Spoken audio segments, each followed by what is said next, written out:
Kevin. Matt Martin, everybody.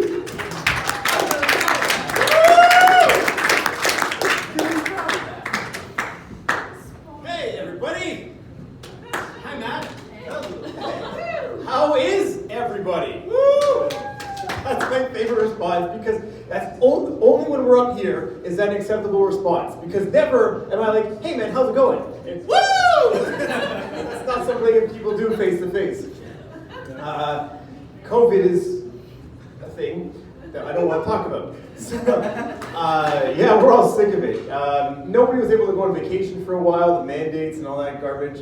And then if you did, you were the person that everybody was like, look where Johnny is. He's posting pictures from his vacation. What a piece of shit. He's not supposed to be anywhere. And the only reason you didn't go anywhere is because you didn't want your friends to be like, look at this piece of shit. Because, everybody can see everything. We're planning on maybe going away someplace this winter, hopefully. Do you guys get away for the winter? Anybody? Yeah? Where do you guys go? Cuba. It's kind of like Mexico. We might be going to Mexico. I've been to Mexico before, and very racist place. I'm going to explain. So the first thing that happened when we check into the resort and looking out the window, beautiful thing, and they've all got set up for us because we're tourists, we're paying their bills. It makes sense. And I was like, wow. Way to break the stereotypes of Mexico. You've got the Mexican gardeners, the Mexican landscapers. We do that here. You should do it reverse. But that's not the most racist part of this trip. I went for a snorkeling adventure. I paid for a trip, an excursion. And I know what you're thinking. You moron, you could have just went to the dollar store and grabbed a snorkel for $1 that nobody else has drooled on for how many times. And but no, we paid the whatever, $25 it was. We get on this boat, we go not very far, it was probably like a 3-minute boat ride. We could see the resort from where we were, it wasn't fantastic. And he's like, walk the plank. So, sorry, we don't do pirates, Rebecca was saying.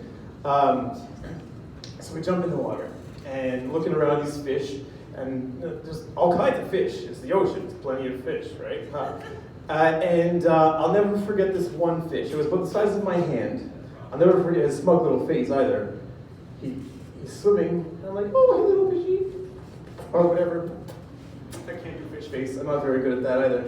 And I'm like, oh, come on over here. And then he swims up to me, and he bit me. Right in the leg. That's a true story. I surfaced, and I'm like, ow! I exclaimed, and then the guy in the boat is like, hey, what that been? Apparently he's from Quebec.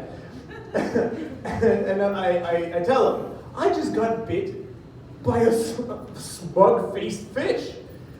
And he says, oh, senor, you see, the tourists, they feed them off the boat. He thought you were a cracker. Ow! Now I know exactly what it feels like to be black. Not quite. Not at all, actually. Because when I say stuff, I can't say, like when Mug was up here, and he was saying good words that I can't pronounce. Like when I say stuff that try to sound like him, it's like, what is up? I sound so white when I say what is up. You hear that, what I just said. And when I hear, in my head, my own head, I'm hearing stuff like, what is vertically superior to yourself? My male sibling? Canine? Bro? Sports just started. Hockey. Any hockey fans? I know there's one in the house. And I'm not a big sports fan. I'll watch it if it's on. I'll go if somebody gives me free tickets. But I'm not going to go out of my way for sports. Because they're all the same in my head. It's just hockey, soccer, football. It's all just a bunch of guys trying to get past another bunch of guys to get some kind of piece of rubber, whether it be a puck or a blown up ball, a piece of rubber of some kind, into the other guy's zone, and they're trying to do the same thing back to you. Every game is the same, pretty much. That's why I like the Olympics. They're a little bit further out, like more obscure kind of sports. So I feel like people who run the whatever 100-meter dash or whatever it is, like these guys are built Like, if you've ever seen one, that is intimidating. Like, you feel like an ant close to these people. They are Olympians by definition. But it's those ones that make me feel like watching Olympics is exciting. You know, the 100 meters, the 200 meters, the weightlifting, because all of these results have like a score. You know, 30 seconds, 25 seconds, whatever, 300 kilos, whatever, there's a number on it. But there's the ones that are really obscured, and these ones make no sense to me. I don't know why these people even are Olympics. Like, how do you start a sport where all these sports have a beginning? Hey man, I can run faster than you. Oh yeah? Let's prove it. They run. Cool. Makes sense. See who wins. But the ones that are like really off the wall. Hey man, I can dance better than you on the ground, waving a little twirly thing around in the air.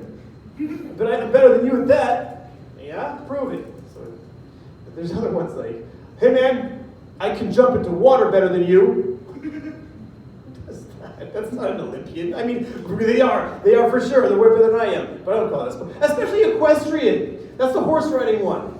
You think that the horse does most of the job? Shouldn't he win the medal? Really? I mean, the guy who's on the back is just driving the horse, you know, like, he's not as good as the actual people throwing javelins and stuff. That's exciting. But one thing that we should take a little bit more seriously is hangman. Yeah, you think I'm joking. If you mess up, you kill somebody. Not fun. But then if you mess up slightly less, you're just killing amputees. Thank you so much, everybody. That was fun.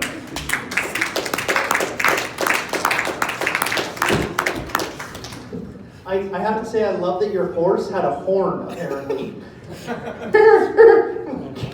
The horse came with a horn? What the fuck? Olympics are stupid. Ladies and gentlemen,